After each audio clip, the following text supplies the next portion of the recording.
Hello everyone, welcome back our YouTube channel SS smile study में। आज की इस वीडियो में हम देखेंगे न्यू चैप्टर का नाम है एक एक नियम, या फिर इंग्लिश में हम इसे कह सकते हैं यूनाइटरी या फिर सिंगल रूल। तो चलिए हम क्वेश्चन बनाना स्टार्ट करते हैं डायरेक्टली, क्योंकि इसमें समझने की ज़्यादा ज़रूरत नहीं है। एक एक नियम मतलब यही कि किसी भी चीज़ का मूल्य, मान लो कि एक दर्जन केले का मूल्य 24 रुपये है, तो उसमें से एक दर्जन में 12 केले होते, तो 12 केले का मूल्य 24 रुपये है, तो 6 केले का मूल्य कितना होगा। बस इसी टाइप से निकालना होता है क्वेश्चन का आंसर, तो उसे हम एक एक नियम कहते हैं। चलिए हम क्वेश्चन बनाना स्टार्ट करते हैं। सबसे पहले हम क्वेश्चन एक पढ़ के देखेंगे। इस क्वेश्चन नंबर एक में बोला जा रहा है कि यदि 8 किलोग्राम चीनी का मूल्य 240 रुपये है तो 12 किलोग्राम चीनी का मूल्य ज्ञात कीजिए। ठीक है, तो क्वेश्चन हम बनाते हैं। देखो, क्वेश्चन के अकॉर्डिंग मैंने यहाँ पे लिखा 8 किलोग्राम चीनी का मूल्य कितना रुपया दे रखा है, 240। ठीक है, 8 किलो है और उसका 240 है, तो बोल रहा है 12 किलोग्राम चीनी का मूल्य ज्ञात करने के लिए। तो सबसे पहले हमें क्या करना होगा, मान लो 8 किलो का है 240, तो 1 किलो का सबसे पहले ज्ञात करना होगा, क्योंकि 12 किलो का डायरेक्टली हम कैसे निकालेंगे। अगर हमें 1 किलो का दाम अगर पता रहेगा तो उसको हम 12 से गुना कर देंगे डायरेक्टली, है ना। तो मान लो 8 किलो का 240 है, तो 1 किलो का कितना होगा, 1 kg बराबर 240। इसको अगर हम इससे भाग कर देते हैं तो 1 किलो का हमें दाम निकल सकता है। तो 240/8 तो कितना होगा, 8 दूनी 16, 8 या 24, है ना, 30 रुपया।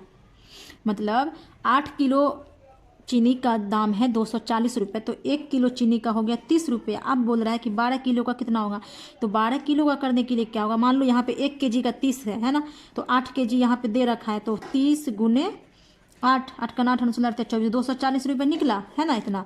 तो बोल रहा है 12 किलो का ज्ञात करने के लिए, तो 12 किलो का भी हम वैसे ही करेंगे। कितना है निकला, 1 किलो का 30 रुपया है, तो 30 गुने 12, 12 का 12, 12 दूनी 24, 12 तिया 36, मतलब 360 रुपया। 8 किलो का, 1 किलो का 30 रुपया, 8 किलो का 240 रुपया, और 12 किलो का दाम निकलेगा 360 रुपया। ये हमारा आंसर हो गया। अब हम बनाते हैं क्वेश्चन नंबर 2। देखो, क्वेश्चन 2 में बोला जा रहा है कि किसी व्यक्ति ने एक पुस्तक की प्रतियां 75 रुपये में खरीदी। ठीक है, मतलब 3 प्रतियां, एक पुस्तक है उसकी जो 3 प्रतियां जो है वो 75 रुपये में खरीदा है। ठीक है, 3 प्रतियां, तो मैंने यहाँ पे लिख दिया 3 प्रतियां बराबर 75 रुपया। अब बोल रहा है कि बताएं कि 300 रुपये में वह व्यक्ति पुस्तक की कितनी प्रतियां खरीद सकता है। मतलब 75 रुपये में 3 प्रतियां खरीदा, ऐसे समझो, इसे उल्टा समझो। 75 रुपये में 3 प्रतियां खरीदा, तो 300 रुपये में कितना प्रतियां खरीदेगा। तो सबसे पहले हमें एक प्रतियां का दाम निकाल लेना है ना। तो देखो, एक प्रतियां का दाम निकलेगा, अगर हम इस 75 में 3 से भाग करते हैं तो 75/3, तो कितना, 25 रुपया, है ना। एक प्रतियां का 25 रुपया है और 3 प्रतियां का 75 रुपया है। तो बोल रहा है कि 300 रुपया में कितना प्रतियां ज्ञात करेंगे। तो इसमें गुना तो नहीं करने की ज़रूरत है, क्योंकि पैसा तो पहले दे रखा है और उसमें पैसा दे रखा है, बोल रहा है प्रतियां का दाम निकालने के लिए। तो सबसे पहले हमें क्या करना होगा, 300 रुपया में इस 25 से हमें भाग कर देना होगा, समझे। तो इससे भाग करने के बाद कितना आ गया, 25 एकम 25, 25 दूना 50, 12 रुपया, मतलब 12 प्रतियाँ। ठीक है, 12 प्रतियाँ, मतलब कि प्रतियाँ, वो बोल रहा है कि 300 रुपये में वह व्यक्ति कितने प्रतियाँ, 300 रुपया में वह व्यक्ति 12 प्रतियाँ खरीद सकता है। यह हमारा आंसर हो गया। आई होप कि समझ में आ रहा हो क्वेश्चन। अब हम बनाते हैं क्वेश्चन नंबर 3। देखो, क्वेश्चन नंबर 3 में बोला जा रहा है कि यदि 3 दर्जन केले का मूल्य 45 रुपया है तो बताइए कि 22.50 रुपये में कितने केले खरीदे जा सकते। सेम क्वेश्चन 2 नंबर की तरह है। 2 क्वेश्चन में प्रतियां था, इतना रुपये में था, और बोल रहा था कि 300 रुपये में कितने प्रतियां खरीदा जा सकता है, और इसमें बोला जा रहा है कि 22.50 में कितने केले खरीदे जा सकते हैं। तो देखो, सबसे पहले मैंने यहाँ पे क्वेश्चन के अकॉर्डिंग लिख चुकी हूँ। 3 दर्जन केले का मूल्य 45 रुपया, तो बोल रहा है कि इतना रुपया में 22.50 रुपया में 22.5 रुपया में वह कितना केला खरीद सकता है। ठीक है, तो सबसे पहले हम देखेंगे यहाँ पे 3 दर्जन केले का मूल्य 45, 2 टाइप से बन सकता है। यहाँ पर अगर हम दर्जन के हिसाब से बनाएं तो वो भी बन जाएगा, और हम केले के हिसाब से बनाएं तो 1 दर्जन में 12 केले होते हैं, है ना। तो 3 दर्जन में कितने होंगे, 12 तिया 36 केले। तो उस केले के मूल्य से भी 1 केला के मूल्य निकाल कर भी बना सकते हैं, और हम 1 दर्जन केला का भी मूल्य निकाल के बना सकते हैं। तो हम सबसे पहले दर्जन के हिसाब से बनाते हैं। ठीक है, तो देखो, 3 दर्जन केले का मूल्य 45 रुपया है, तो 1 दर्जन का कितना रुपया होगा, 1 दर्जन का होगा 45/3, है ना। कितना, 3 9 5 45। ठीक है, तो इस 45 में 3 से भाग देने पर आएगा 3 15 तिया 45, उस टाइम गलती, 9 5 नहीं, सॉरी। तो 15 तिया 45 हम यहाँ पे कट के निकाल देंगे। ठीक है, तो एक दर्जन केले का मूल्य हमें 15 रुपया निकल गया, और यहाँ पर दे रखा है 3 दर्जन केले का मूल्य 45 रुपया। तो एक दर्जन केले का मूल्य कितना रुपया निकला? 15 रुपया। अब बोल रहा है कि 22.50 रुपया में कितने केले हम खरीद सकते हैं, हमें यह ज्ञात करना होगा। तो वही जैसे इससे पहले की थी भाग करके बनाने का, तो क्या करेंगे, उसका दर्जन मतलब केला का ये केला निकालना है। तो हम सबसे पहले क्या करेंगे, इस जो दिया हुआ इतना रुपया 22.50, उसमें इस 15 से हम भाग कर देंगे तो निकल जाएगा। तो देखो इसमें दशमलव है, तो दशमलव हटाएंगे, काटेंगे, तो इस दशमलव के बाद कितना 2 अंक है, तो नीचे में 2 जीरो लगा देंगे 2 अंक के बदला।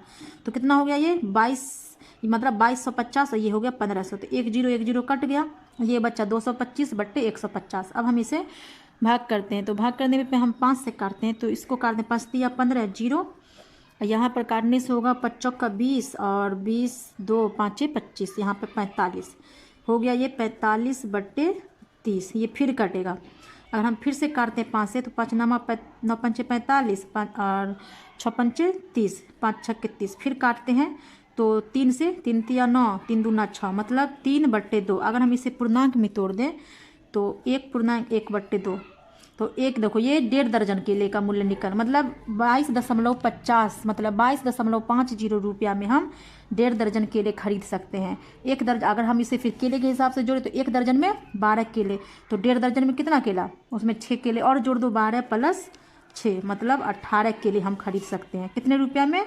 22.50 रुपया में 18 केले हम खरीद सकते हैं। आई होप कि ये भी क्वेश्चन समझ में आ गया होगा। अब हम बनाते हैं क्वेश्चन नंबर 4। देखो क्वेश्चन नंबर 4 हम पढ़ेंगे। इसमें बोला जा रहा है कि यदि एक छात्रावास में प्रति 9 बच्चों के लिए चावल की खपत 4 किलोग्राम है, 8 बच्चों के लिए, यदि एक छात्रावास में 8 बच्चों के लिए चावल की खपत जो है वह 4 किलोग्राम है, तो 30 बच्चों के लिए चावल की कितनी खपत होगी। तो यहाँ पे हम क्वेश्चन के अकॉर्डिंग लिख चुकी हूँ। 8 बच्चे हैं, जिसका 8 बच्चे पे वह 4 किलोग्राम जो चावल है वह खर्चा कर रहा है। तो बोल रहा है कि 30 बच्चों के लिए कितने किलोग्राम चावल खर्चा होगा, मतलब ख़त्म होगा। तो सबसे पहले हम क्या करेंगे, 8 बच्चे पे 4 kg है, तो हम एक बच्चे का निकाल लेंगे, है ना। तो एक बच्चे का कितना निकलेगा, एक बच्चा का 4/8, तो ये दोनों कट जाएगा, तो 1/2 है ना। मतलब एक बच्चे पे जो है 1/2 इतना जो चावल है वह खर्चा हो रहा है, ठीक है, मतलब आधा kg के करीब आधा kg खर्चा हो रहा है। और बोल रहा है कि 30 बच्चों पे कितने खर्चा होगा। तो जब एक बच्चे का निकल चुका है, तो 8 बच्चे का 4 kg, एक बच्चे का निकल चुका है आधा kg, तो बोल रहा है 30 बच्चे का निकालने के लिए। तो 30 बच्चे का कितना होगा, गुना कर देंगे, 30 गुने 1/2, तो ये इससे कट जाएगा, तो यहाँ पर निकल जाएगा 15 kg। वैसे भी हम ऐसे भी निकाल सकते हैं, मान लो इसका निकल गया 8 बच्चे का 4 kg है, मतलब 8 बच्चे का 4 kg, तो ऐसे समझ में आ रहा है कि एक बच्चे पे कितना kg खर्चा हो रहा है, आधा kg खर्चा हो रहा है। तो एक बच्चे पे आधा kg खर्चा हो रहा है, तो 30 बच्चे पे कितना होगा, 30 का आधा 15 kg। ऐसे भी निकल सकता है क्वेश्चन निकाल के, और ऐसे माइंड से भी आप निकाल सकते हो 15 kg, ठीक है। अब हम बनाते हैं क्वेश्चन नंबर 5। क्वेश्चन 5 में बोला जा रहा है कि एक हवाई जहाज 5 घंटे में 4000 किलोमीटर उड़ान भरता है, ठीक है, मतलब उड़ता है, तो वह 3 घंटे में कितना उड़ेगा, ठीक है। तो देखो 5 घंटे में जब 4000 किलोमीटर उड़ता है, तो सबसे पहले हम 5 घंटा का तो निकला हुआ है, और बोल रहा 3 घंटे का निकालने के लिए, तो हम क्या करेंगे, सबसे पहले 1 घंटे का निकाल कर देखते हैं कि 1 घंटे में वह कितना निकालेगा। तो जब 5 घंटे में 4000 किलोमीटर उड़ रहा है, तो 1 घंटा में कितना, तो 4000 में 5 से भाग कर देंगे, तो कितना हो जाएगा, 5 8 40, 800 किलोमीटर।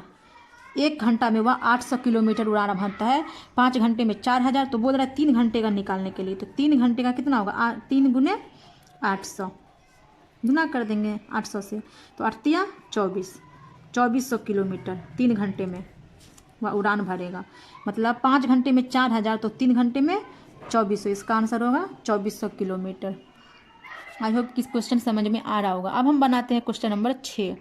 देखो क्वेश्चन 6 में बोला जा रहा है कि यदि 22 मीटर कपड़े का मूल्य 704 रुपया है, ठीक है, तो बोल रहा है 20 मीटर कपड़े का मूल्य क्या होगा। तो सबसे पहले हम देखेंगे 22 मीटर कपड़े का मूल्य 704 रुपये, तो 20 मीटर का, तो सबसे पहले हमें क्या करना होगा, 1 मीटर का निकालना होगा। सारा क्वेश्चन इसी पे आधारित है। सबसे पहले करेंगे 1 मीटर कपड़े का मूल्य निकालेंगे। तो 1 मीटर कपड़े का मूल्य निकालने के लिए क्या करेंगे, जो दे रखा है 22 मीटर कपड़े का मूल्य 704 रुपये, उसमें 22 मीटर से गुना कर देंगे, 22 से भाग कर देंगे। तो काटने पे हमें क्या आता है, 11 दूना 22, और 11 तिया यहाँ पे 2 से पहले हम काट के देखते हैं, 11 से नहीं, यहाँ पे 2 इकाई 2, 2 इकाई 2, 11 हुआ। और यहाँ पे काटेंगे तो 2 तिया 6, 2 पंचे 10, 2 दूनी 4, 352। अब काटते 11 से, तो 11 तिया 33 और 11 दूना 22, यहाँ पे आया 32। ठीक है, 32 रुपये। 1 मीटर कपड़े का मूल्य जो है 32 रुपये निकल रहा है। तो बोल रहा है 20 मीटर कपड़े का मूल्य ज्ञात करने के लिए, तो 20 मीटर के लिए हम 1 मीटर कपड़े का मूल्य से गुना कर देंगे। तो 20 गुने 32, तो कितना हुआ? 2 दूना 4, 3 दूना 6, 640 मीटर, मतलब 640 रुपया। 22 मीटर कपड़े का मूल्य 704 रुपया। तो 1 मीटर का सबसे, आप बोल रहा है कि 20 मीटर का निकालने के लिए, तो सबसे पहले 1 मीटर का निकालेंगे। तो 1 मीटर का 32 रुपया निकला है। तो 20 मीटर का निकालने के लिए 32 को 20 से गुना कर देंगे, तो हमें इतना का मूल्य निकल जाएगा। 20 मीटर कपड़े का मूल्य तो कितना निकला? 640 रुपया। ये क्वेश्चन है। अगर आपको ये वीडियो अच्छी लगती है तो प्लीज़ लाइक शेयर कमेंट करें। इसके आगे का वीडियो, इसका आगे का क्वेश्चन हम इसके नेक्स्ट पार्ट में बनाएंगे, वरना ये वीडियो थोड़ा लॉन्ग हो जाएगा। तो मिलते हैं हम नेक्स्ट वीडियो में। अगर आप हमारे चैनल पे न्यू हैं तो प्लीज़ सब्सक्राइब करें।